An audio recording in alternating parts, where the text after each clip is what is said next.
అందరికీ నమస్కారం అండి. శైలజ వినిపించే కథల ఛానల్కు స్వాగతం. ఈరోజు మనం మంత్రవాది మహేశ్వర్ గారు రచించిన తాబేలు సందేశం అనే కథను విందాం. ఈ కథ అక్టోబర్ 2012 చందమామలో ప్రచురింపబడింది. ఒకరోజు రంగడు వాళ్ళ మామయ్యతో సముద్రపు ఒడ్డుకు వెళ్ళాడు. మామయ్య ఎవరో తెలిసిన వ్యక్తి కనిపిస్తే అతనితో కబుర్లలో పడిపోయాడు. 8 ఏళ్ల రంగడు సముద్రం దగ్గరకు వచ్చి ఊరికే ఉంటాడా?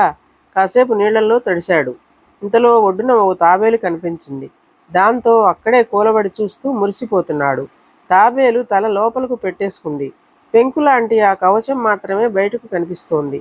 తల ఎంతకు బయటకు పెట్టపోవడంతో రంగడు నిరాశ చెందాడు. అక్కడ దొరికిన ఒక పుల్లతో దాన్ని పొడవడం మొదలుపెట్టాడు. అయినా చలనం లేదు. కాస్త దూరం నుంచి గమనించిన మావయ్య లేచి దగ్గరగా వచ్చాడు. చూడు మావయ్య, ఇందాక ఎంచక్కా తల బయటకు పెట్టింది. కొద్దిగా నడిచింది కూడా, నేను చూశాను. ఇప్పుడు చూడు. చేతిలో కర్రపుల్లను లాక్కొని, అది కాదు పద్ధతి, ఇలా చేస్తే అది చచ్చిపోతుంది.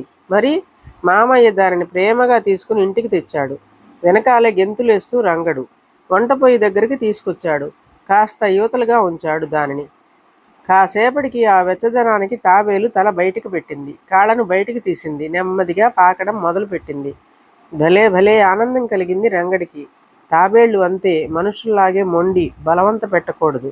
నెమ్మదిగా మచ్చిక చేసుకోవాలి, ప్రేమ చూపించాలి. అర్థమైందా అన్నాడు మామయ్య. ఇదండి కథ. ఈ కథ మీకు నచ్చినట్టయితే లైక్ కొట్టండి, షేర్ చేయండి, కామెంట్ చేయండి, సబ్స్క్రైబ్ చేసుకొని నన్ను ఎంకరేజ్ చేయండి. నమస్కారం అండి.